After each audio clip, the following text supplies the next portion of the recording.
گزشتہ قسط میں آپ نے دیکھا کہ میجر ڈکسن اپنی بیوی مونیکا کے ساتھ بوگاما نامی جنگلی قبیلے میں پہنچا۔ اپنی پوری احتیاط کے باوجود وہ دونوں جنگلیوں کے نرغے میں آ گئے۔ اب دیکھیے کہانی کا دوسرا حصہ۔ فرار کی راہیں مسدود ہو چکی تھی۔ اگر ہم بھاگنے کی کوشش کرتے تو شاید پلک جھپکتے ہی ہماری پشت نیزوں سے چھد گئی ہوتی۔ مونیکا کی حالت اس وقت قابل رحم تھی۔ وہ میرا ہاتھ تھامے وحشیوں کے نرغے میں آگے بڑھ رہی تھی۔ ایک بار اس سے میری نگاہیں چار ہوئیں تو مجھے یوں محسوس ہوا کہ جیسے وہ کہہ رہی ہو، ڈکسن پیارے، کیا تمہیں اب بھی اس بات کا احساس نہیں ہو رہا کہ جو کچھ میں نے کہا تھا کس قدر ٹھیک ہے؟ میجر ڈکسن نے یہ الفاظ قطرے بھری ہوئی آواز میں ادا کیے۔ اسے غالباً مونیکا یاد آ گئی تھی۔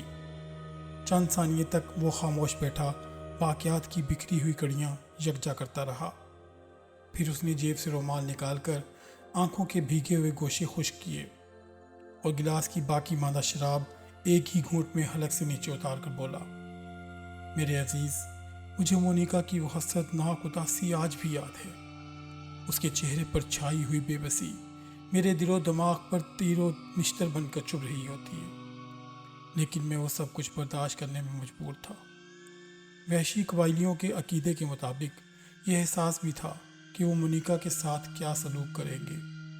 اس کے باوجود مجھے ایک موہوم سی امید بھی تھی کہ میں اپنے ساتھ مونیکا کو بھی کچھ عرصے تک زندہ رکھنے میں کامیاب ہو جاؤں گا۔ وحشیوں کے نرغے میں ہمیں قبیلے کی بستی کے درمیان کھلے میدان میں لے جایا گیا، جہاں ہزاروں ننگ دھڑنگ وحشی ہمارے منتظر تھے۔ مونیکا کی گولیوں کی آواز سن کر انہیں اس بات کا علم ہو چکا تھا کہ کوئی نیا دشمن ان کے جال میں پھنسنے والا ہے۔ میں ان سب لوگوں کی نگاہوں میں نفرت اور حقارت دیکھ رہا تھا۔ مونیکا نے نظریں زمین پر گاڑ رکھی تھی۔ وہ بری طرح سے خائف اور سہمی سہمی نظر آ رہی تھی۔ کھلے میدان میں لا کر ہمارے ہاتھ پاؤں اس طرح باندھ دیے گئے کہ ہم اپنی جگہ سے ایک انچ بھی جنبش نہ کر سکتے تھے۔ اس کام سے فارغ ہو کر ہمیں لانے والے بھی مجمع میں شریک ہو گئے۔ اس کے بعد دو معمر وحشی جنہوں نے اپنی ناکوں میں ہاتھی دانت کے بڑے بڑے بالے پہن رکھے تھے اور جسم کے زیریں حصے بڑے بڑے پتوں سے چھپا رکھے تھے، مجمع سے نکل کر ہمارے قریب آئے اور ہمیں مشتعل نظروں سے گھورنے لگے۔ میرا خیال تھا کہ اب باس پرس کا سلسلہ شروع ہوگا۔ کچھ دیر تک دونوں ہیبت ناک شکل والے جنگلی مجھے اور مونیکا کو باری باری گھورتے رہے۔ پھر ان میں سے ایک نے، جو کہ دوسرے کے مقابلے میں زیادہ عمر کا تھا، تالی بجائی، جو غالباً کسی قسم کا اشارہ تھا۔ یہ اشارہ پا کر وہی افراد جو ہمیں گرفتار کر کے لائے تھے دوبارہ مجمع سے نکل کر سامنے آ گئے۔ دونوں معمر وحشیوں نے اپنی زبان میں ان لوگوں سے گفتگو شروع کر دی۔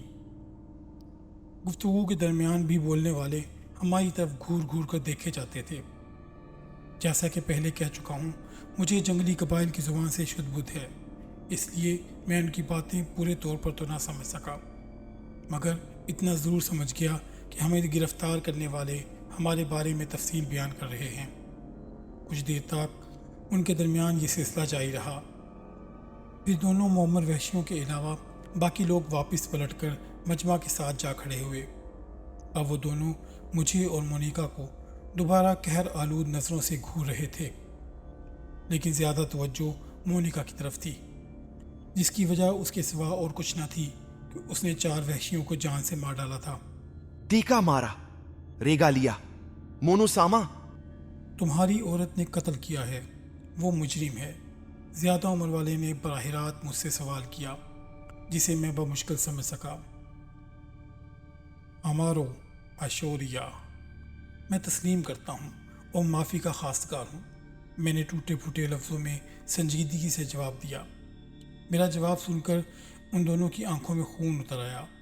پھر وہ مجھے اور مونیکا کو گھورتے ہوئے اپنے جتھے سے جا ملے۔ میری نگاہیں برابر ان دونوں پر جمی ہوئی تھی، جو سر چھوڑے کچھ آدمیوں کے ساتھ ہاتھ ہلا ہلا کر آپس میں مشورے کر رہے تھے۔ یکلفت وہ دوبارہ ہماری سمت دیکھنے لگے۔ غالباً وہ ہمارے بارے میں کوئی فیصلہ صادر کر چکے تھے۔ ایک لمحے تک ماحول پر خاموشی طاری رہی، پھر ڈھول پیٹنے کی تیز آواز ابھرنے لگی۔ ڈھول بجتے ہی 4 ہٹے کٹے وحشی خوفناک انداز میں آگے بڑھے اور انہوں نے مونیکا کو بالوں سے پکڑ کر زمین پر گرا دیا۔ اس کے بعد ان درندوں نے بڑے ظالمانہ انداز میں اس کے بدن کے تمام کپڑے تار تار کر کے علیحدہ کر دیے۔ مونیکا کی کربناک چیخیں میرے ذہن پر ہتھوڑے برسا رہی تھی۔ میں نے آگے بڑھنے کی کوشش کی تو منہ کے بل زمین پر آ رہا اور بے بسی سے سب کچھ دیکھتا رہا۔ مونیکا دلخراش چیخوں سے مجھے مدد کے لیے پکار رہی تھی۔ مونیکا کو برہنہ کرنے کے بعد چاروں وحشی بھوکے بھیڑیوں کی طرح اسے لپٹ کر اسے بمبوڑنے لگے۔ مونیکا کی چیخ رفتہ رفتہ مدھم پڑ گئی۔ اس کی قوت مدافعت جواب دے گئی، لیکن ان بے رحموں نے اس پر ترس نہ کھایا۔ ڈھول کی آواز کے ساتھ ساتھ ان چاروں کی بربریت میں بھی اضافہ ہوتا جا رہا تھا۔ پھر جب وہ اپنے ناپاک فعل سے فارغ ہو گئے تو انہوں نے اس کے روندے ہوئے بدن کے ساتھ چاروں طرف ناچنا شروع کر دیا۔ مجمع سے خوشی کے نعرے لگائے جا رہے تھے۔ میں پتھرائی ہوئی نظروں سے وہ وحشتناک رقص دیکھ رہا تھا۔ اچانک ڈھول کی آواز بند ہو گئی، جس کے ساتھ ہی ہر طرف موت کا سناٹا طاری ہو گیا۔ میں ان دونوں معمر وحشیوں کو پھر مجمع سے نکل کر آگے بڑھتے دیکھا، جنہوں نے مونیکا کے بارے میں فیصلہ کیا تھا۔ اس بار وہ نہتے نہیں تھے۔ ان دونوں وحشیوں نے ایک نظر مونیکا پر ڈالی، پھر منہ آسمان کی سمت اٹھا کر اپنی زبان میں زور زور سے کچھ کہنے لگے۔ میں پوری بات تو نہ سمجھ سکا، مگر 2-4 لفظ جو میری سمجھ میں آئے، ان کا مفہوم یہ تھا کہ وہ اپنے دیوتاؤں کی شان میں کچھ الفاظ ادا کر رہے تھے۔ میرے عزیز، تم سوچ بھی نہیں سکتے کہ اس وقت میری حالت کیا تھی۔ میری بیوی کو میری نگاہوں کے سامنے مادرزاد برہنہ کیا گیا۔ اس کا نازک بدن وحشتناک انداز میں روندا گیا، مگر اس کی کوئی مدد نہ کر سکا۔ پھر اس کا خواب پورا ہو گیا۔ میرے خدا، کس قدر ہولناک تھا وہ منظر، جب دعائیں پڑھتے پڑھتے اچانک بڑی عمر والے نے سر نیچا کر کے اپنا سیدھا ہاتھ بلند کیا اور دوسرے ہی لمحے نیزہ مونیکا کے سینے میں پیوست کر دیا۔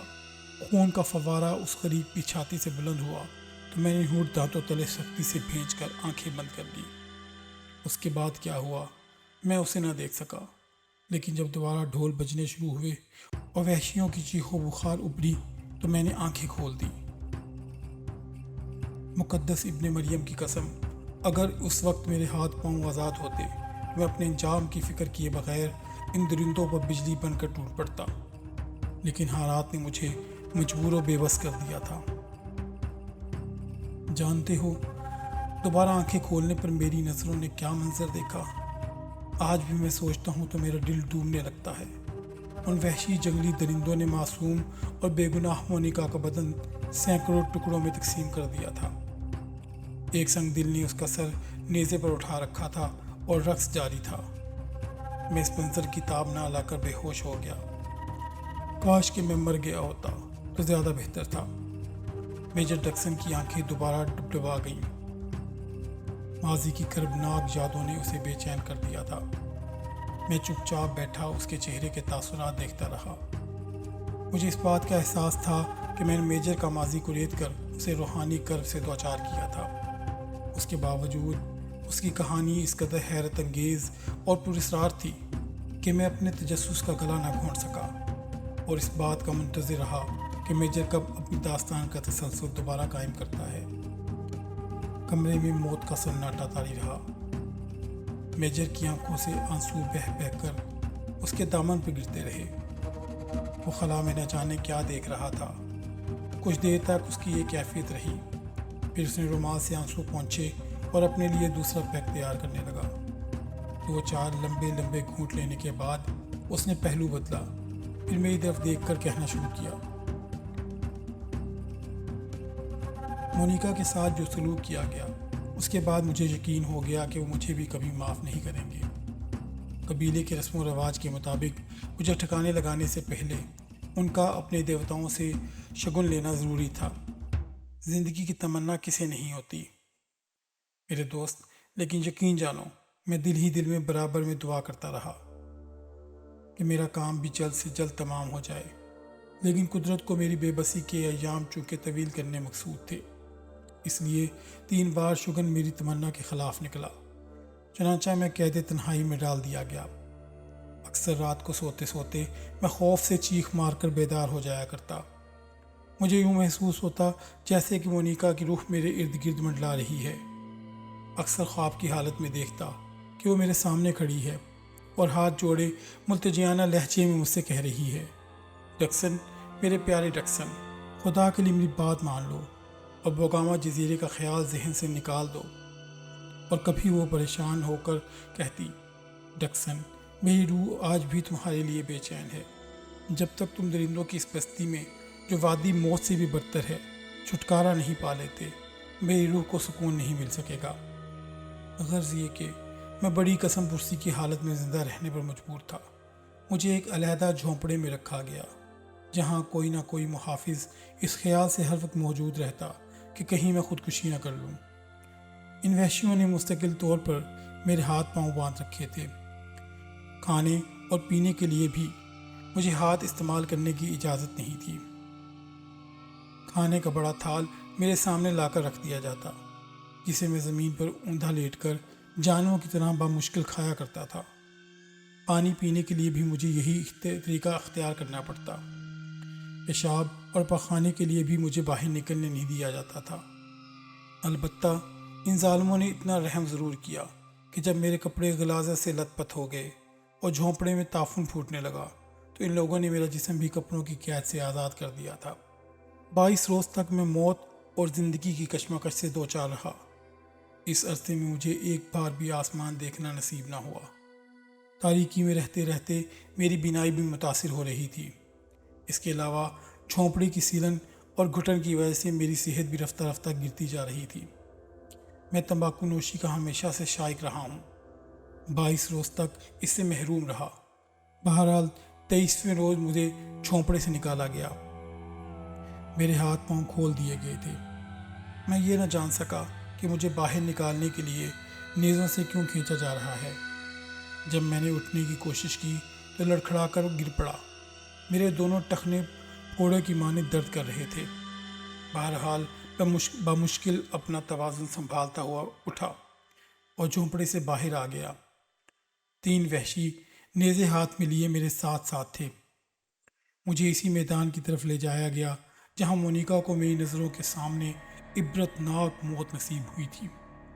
میدان میں اس وقت پورے جزیرے کے تمام افراد دائرے کی صورت میں جمع تھے۔ میرے دل کی دھڑکنیں تیز ہونے لگی۔ میں نے ڈرتے ڈرتے ٹوٹے پھوٹے لہجے میں ایک محافظ سے دریافت کیا، میں کو کارابالو، مجھے کہاں لے جایا جا رہا ہے؟ ابھی خاموش رہو۔ وحشیوں میں سے ایک نے مجھے حقارت سے گھورتے ہوئے جواب دیا، پھر اتنا شدید دھکا مارا کہ میں منہ کے بل زمین پر آ گیا اور پھر مجھے دوبارہ اٹھا کر کھڑا کیا گیا اور نیزوں کے اشارے سے آگے بڑھنے کو کہا گیا۔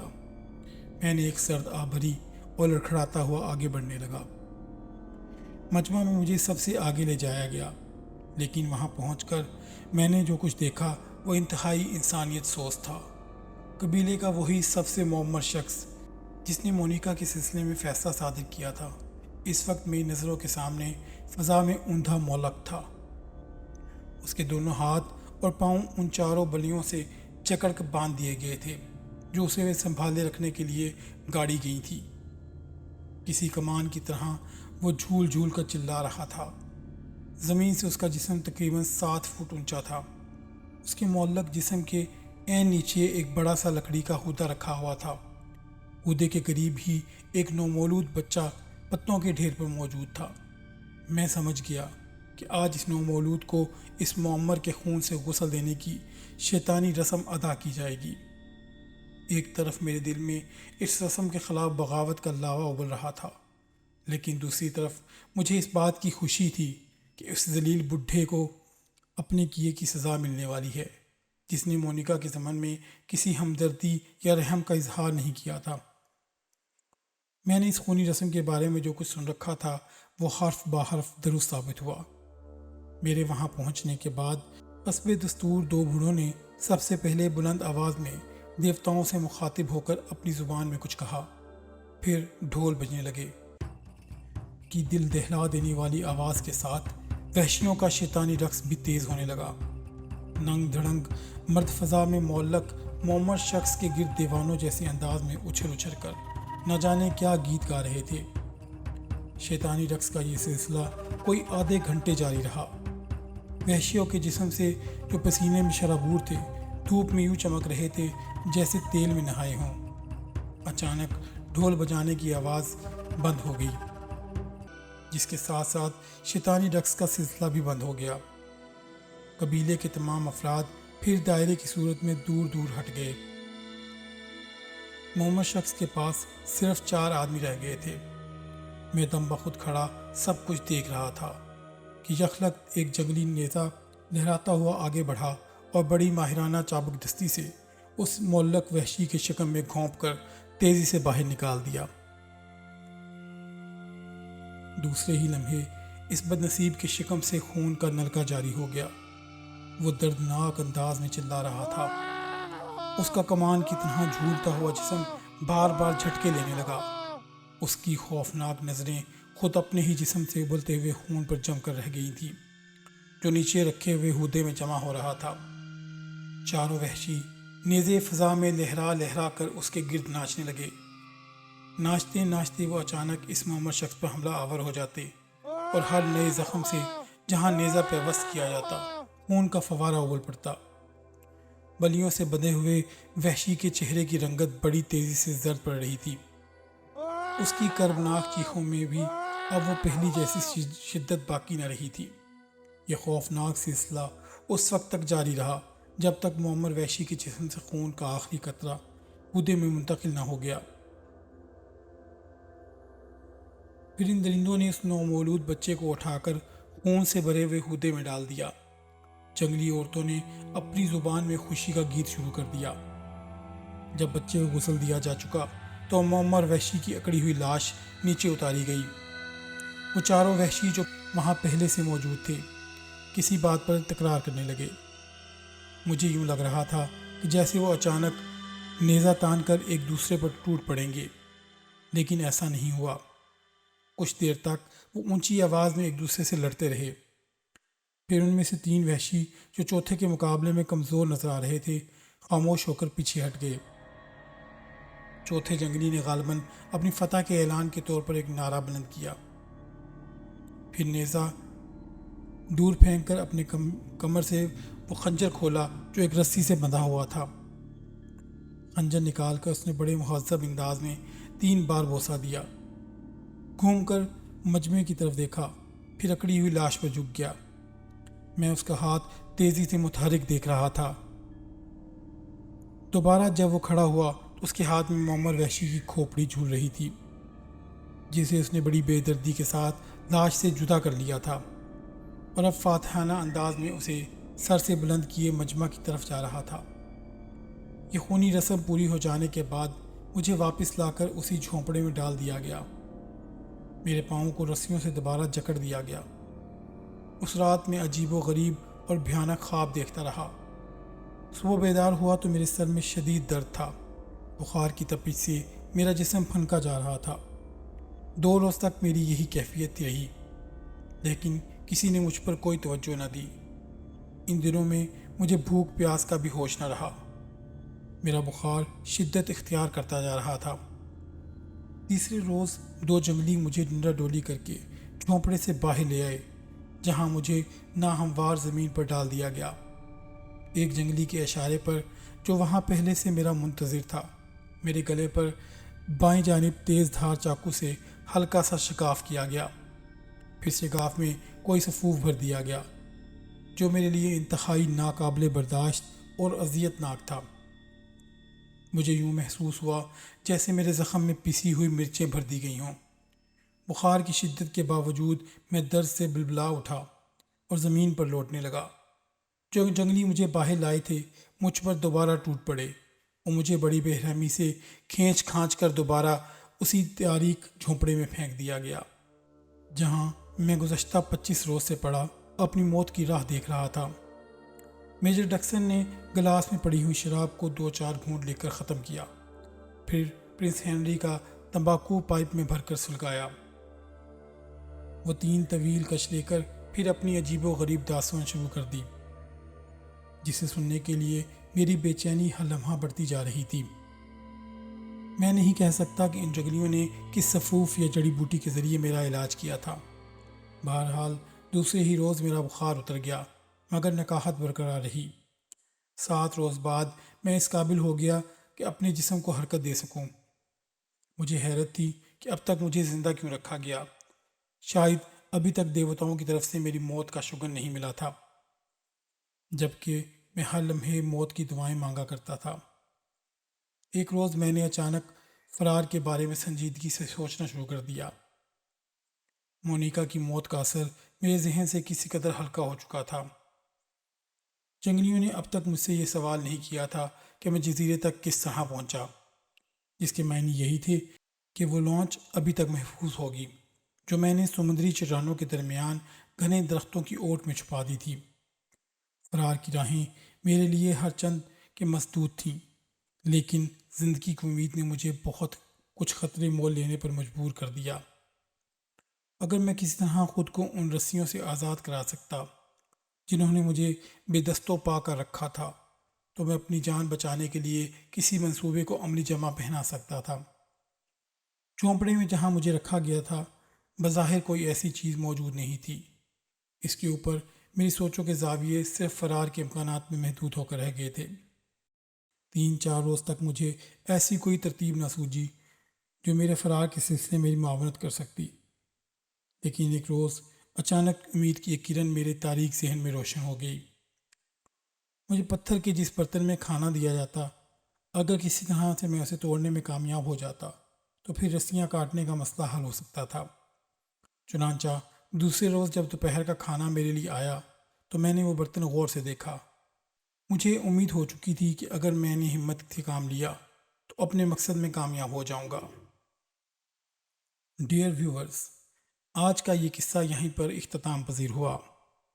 مجھے کومنٹس میں ضرور بتائیے گا کہ آپ کو یہ کہانی کیسی لگی، اور مجھے اپنی رائے سے بھی آگاہ کیجیے گا کہ کیا میجر ڈکسن اس خونی جزیرے سے فرار ہونے میں کامیاب ہو سکے گا۔ اس کہانی کا اگلا پارٹ آنے تک کے لیے اپنا اور اپنے پیاروں کا بہت سا خیال رکھیے گا۔ اللہ نگہبان۔